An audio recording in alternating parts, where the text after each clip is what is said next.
I'm very, very, very, very angry. Like, I'm very, very, very upset. I'm very, very, very, very angry. As in, seriously, very, very, very angry. Don't try me. Do not try me. You can come for me. Come for me.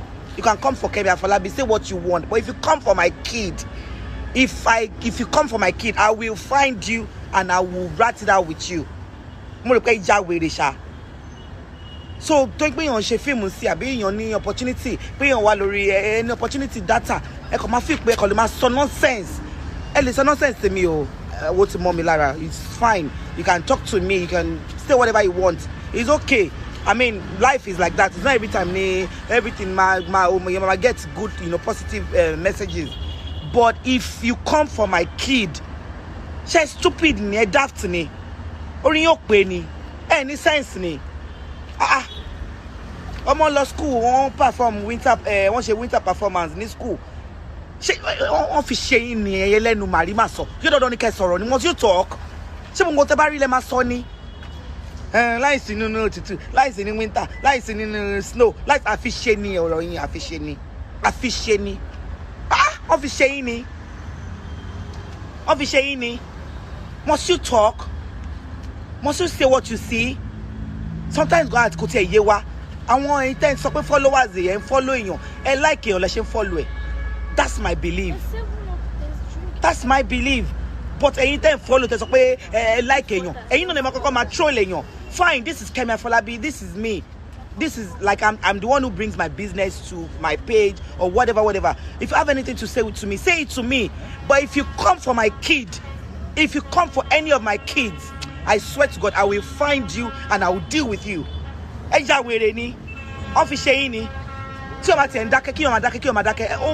O ma get on somebody's nerves. Ẹ lè rí kọ̀kẹ́ má sọ. Tó bá dé lọ sórí page yìí náà, ẹ̀yin tẹ́ jẹ́ kọ̀kan, tẹ́ ìjàmọ́ kọ̀kan, òun lè máa sọ nonsense jù.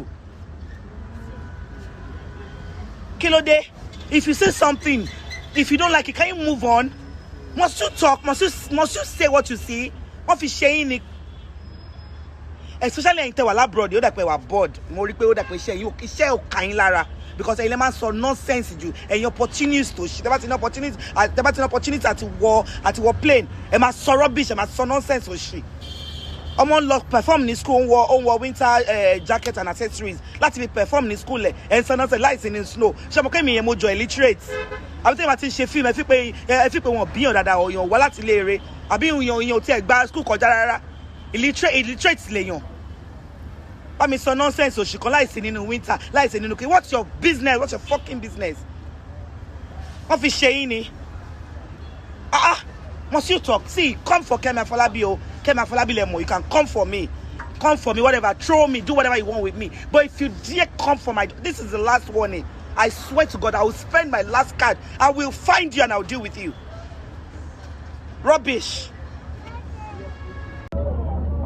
Strike a pose. Another one. Hello. How you doing? I wonder how to meet teachers.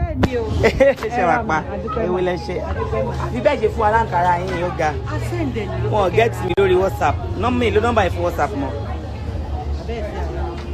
Moyi has been so wonderful. Alhamdulillah. I know. Thank you so much. That's what she loves too. Yeah. Are you not hot like this, Dara? Mommy just read out sweet. Very soon. No problem. By January, we'll be read out sweet. That's read out sweet last week Friday.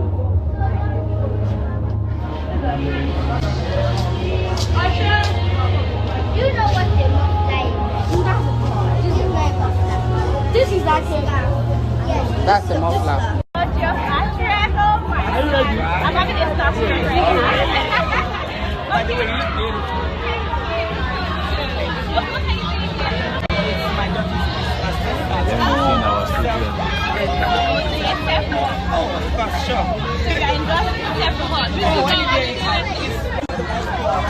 Can you take some video or picture?